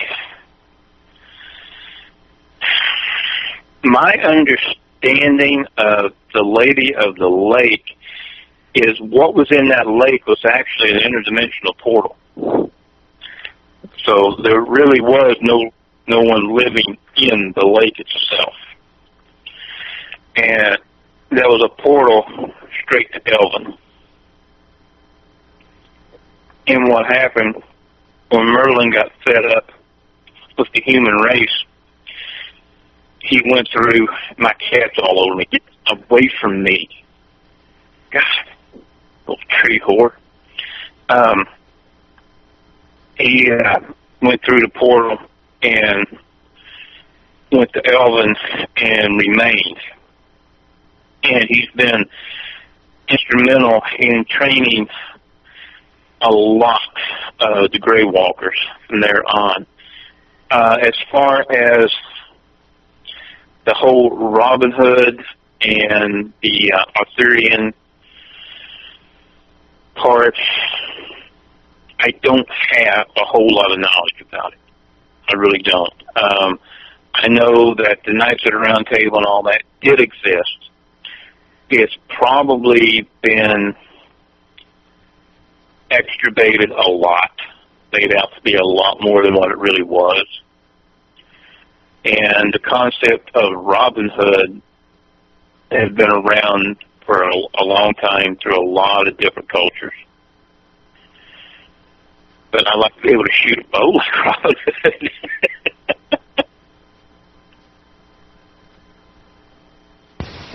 And the Lady of the Lake, where do you think that portal... She was the Queen of Elven. She was the Queen of Elven. What is Elven? I don't know. I've never heard that before. Explain, please. The Queen of Elven. Elven is one of the higher dimensions. The whole Elven race, which underneath that falls the Elven, then the fairies, the Fae, the pixies, and on and on. That's all part of the Elven race. They're, humanoid, but think Spock in Star Trek, okay?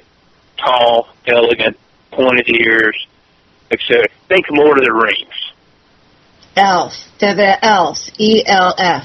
Elven, yeah. Okay. See, Tolkien, when he wrote The Lord of the Rings, he was essentially correct in most of what he wrote. And I'll tell you a little secret about J.R. Tolkien. Tolkien's son was a Catholic priest that worked in the Vatican archives, in the Vatican library. And it's been rumored more than once that's where he got so much of his information and knowledge to write The Lord of the Rings. Wow. Okay, I got a question from JP. He wants you to please describe the Asgard. Asgard. Asgard is parallel to Elven on the 9 realms. It's at the pinnacle. It's at the highest peak. If you think about Odin, Thor, Freya, Balder, Vanilla, and on it goes, those are the people that inhabit Asgard. Now, how they came about, I do not know. That's beyond my pay grade. But they were and are real people, real beings, and they are what we would probably call demigods. I know a lot of people get really kicked off when I use, instead of saying, oh my God, I say, oh my gods, plural, because there is more than one God. But there's only one, what I call, architect, only one creator of all. Even the Asgardians and the Elven and so on and so forth, they all say the same thing. There is the unknown creator of all, of which they worship. Asgard is just inhabited by a group of what will be known as demigods from the far, far past of the ancient Norse religion and days. Like I said, Odin was a very, very real person.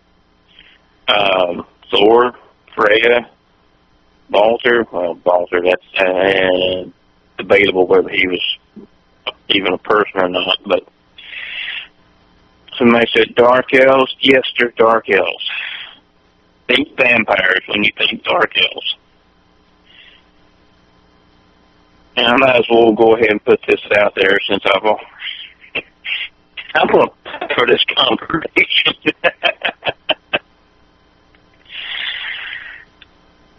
the Dark Elves, the Elven race, eons ago, had a civil war. One side wanted to go one way, the other side wanted to stay in the light, as it were. And the defeated side became the Dark Elves. They were driven down into the lower realms, where they continued on with their experiments, as it were, and they became something other than Elven. And they became what is now known as the Dark Elves, the Dark Elves. And it has been rumored that when you talk about Dark Elven, you can't talk about the Dark Elven without bringing in the vampire type creatures, that a lot of them are one and the same. And that's about all I can say on that. Eek. What about this? Ice giants and Ettins. Ettins, E-T-T-I-N-S. Well, when you talk about ice giants, think about Anunnaki. They're one and the same. Okay, Alex Fowler says that there were several groups of Anunnaki. It just means the first ones here. It does not mean the Dracos. It does not mean the reptilians. It's a term that's misused.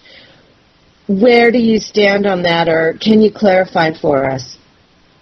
No, the reptilians are not Anunnaki. Two totally separate, different races.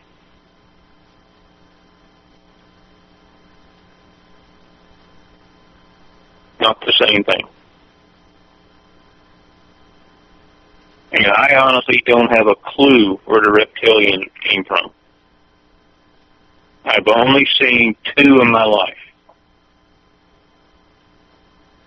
And that was at the council meeting, and it was a reptilian with his aide, his lieutenant, as it were. And that's it. That's been my total experience with reptilians. Okay, when they talk about that the gene had been manipulated and all this, okay, let's talk about the Nephilim. The Nephilim were the fallen angels that came down here. Allegedly, I don't know how this all works together, but something to do with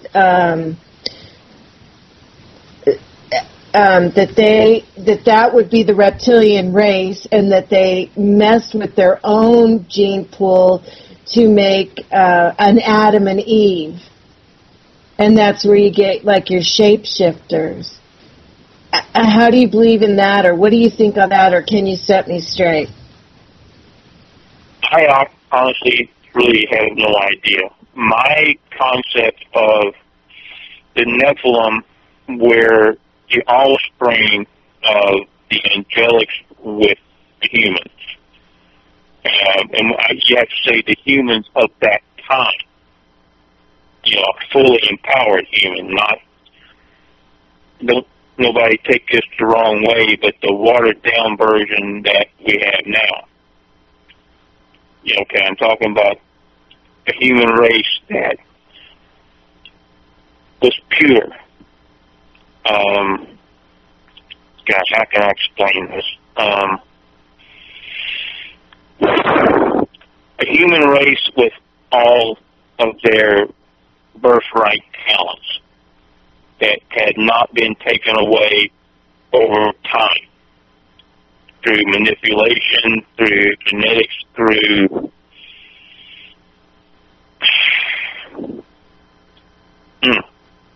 that's about all I can say about that. But no, I don't think the reptilians and the Nephilim are connected. And that's just my opinion because I honestly just don't know enough about it. What about the theory about the reptilians trying to lasso the grid of the Earth around Nibiru to lift themselves up through ascension? Do you know anything about that? No. No, I don't. All right. What about the Greek gods that we know, Zeus and Poseidon? Well, there's a lot of demigods, way far, far back in the past, that were the same demigod that just wore a different mask. There have been a lot of talk that, Odin was actually one of the first demigods ever mentioned anywhere. The name of Odin is actually found in ancient Middle Eastern writings. That's how far back the Odinistic gods go. There is a lot of talk that same demigod, same person, different mask. Odin / Zeus / Jupiter / on and on it goes. Same person, same demigod, just different mask. And just like humans, they war with each other.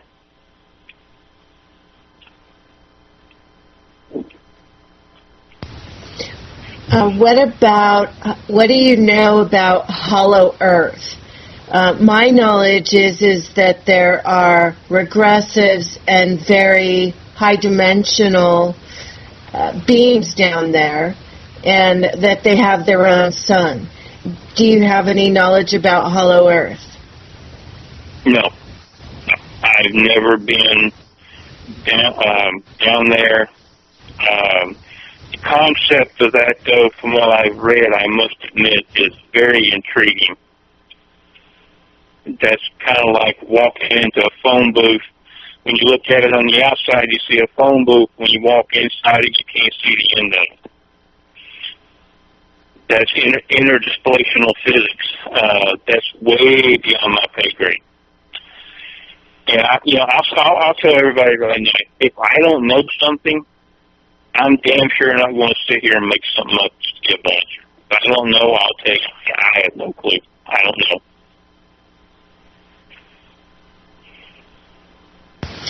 Okay, I appreciate that a lot. It shows that you can stand in your own power. And, yeah, what a power that is. What about the fall of the Dark Cabal? Everybody's waiting for the mass arrest and want these guys to go away so we can be free. At what point do we get help so that we can start moving forward with our golden age? You don't. What? You don't. You don't. What do you mean I don't? Okay. Don't rain on my parade. Duncan? I'm going to try to... Here's the deal. Wait. I'm going to try to... Let me put... Go ahead. I don't want people to manifest what you're going to say, because I kind of know where you're going. And I don't want people to manifest. So here's what I want to say to the listeners. Whatever Duncan's going to tell us at this point, I want you to be a dyslexic angel and do the opposite. So whatever vision he gives you, I want you to see it in your mind's eye that this will not happen, and let's create our happily ever after. All right, Duncan, go ahead. I like you. Okay. The human race has to fight to without interference, because the human race has been pitted against itself. That was the name of the game. That's what the two sides were all about, opposition. Two sides to fight against each other and then rule the winner.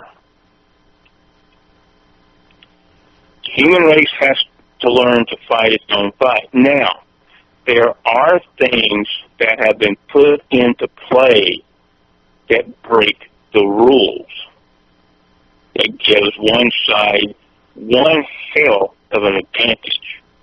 And there is a group that is going to take care of that advantage that gives the human race a chance.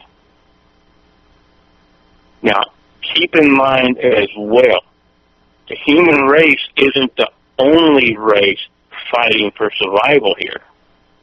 There are other interdimensional races out there that's in this fight right along with the human race.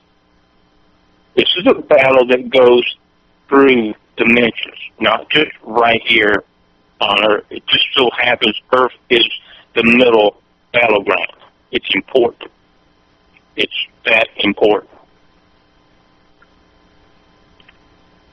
But what I'm saying is if people are waiting for a rapture and not have to be here and fight, you're wrong. If you're waiting for fleets of alien ships to come in and beam you up and get you out of here away from this, you're wrong. If you're still here, you're still alive, you're going to fight. And that's just, unfortunately, that's just the way it is. You can call it God's cosmic joke if you want to. I try not to think about it anymore. Because, I'll tell you something, Sam, Dave knows this, and we're so close to the end right now, I don't think it matters. And Miranda's not here to shut me up. There's some of us, in order to give the human race a fighting chance, to exercise free will, and to shrug all this stuff off, and to be human, to stand up straight, chin up, and stand proud as a human for once in hundreds of generations. We're walking into a one-way trip. We don't survive it. That's how much we care about the human race.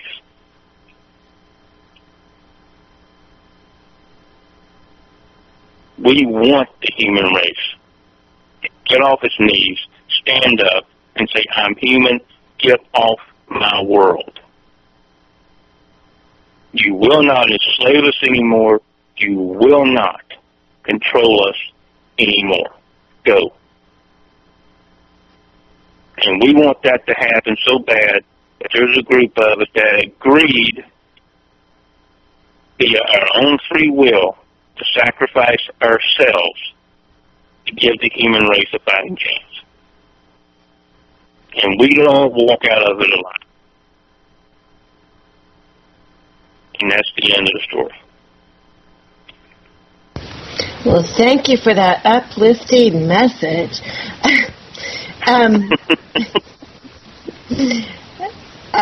I know that I'm more optimistic because what I see happening is not going to be the doom and gloom that you are. And I don't know if it's because I've been trained to be more optimistic about what's going on and from what I've been shown. And let's face it, the way that you've been groomed to be a soldier, and there is no fairy dust in your eyes because you can't afford to. So I think there's two. No, we're not that different. Okay, the human race wins. If the human race wins, and believe me, we want them to win, then there's got to be people here to rebuild. to rebuild everything and do it right this time. Make technology a tool, not technology be the master, and so on and so forth. Okay? People will need leaders. They will need teachers. Okay? Craftsmen, and on and on. The way it was thousands of years ago, where science of the mind was more important than science of machines. That's where people like you and some other people out there come in. But for anything on this planet to advance now, it's got to be torn down. I don't think there's anyone out there that can say things cannot continue the way they are. The whole system from the economics right on through was built like a Jenga set. Pull out one block, boom, it all comes down. It was designed that way. And what myself and some others want to see is the human race stand up and fight and win. Take back this planet, make it their own again, the way it was in the beginning, and move on and go on and grow and be what the human race was meant to be. The top of the pinnacle, the top. Down in the middle, at the top. Where it was always meant to be.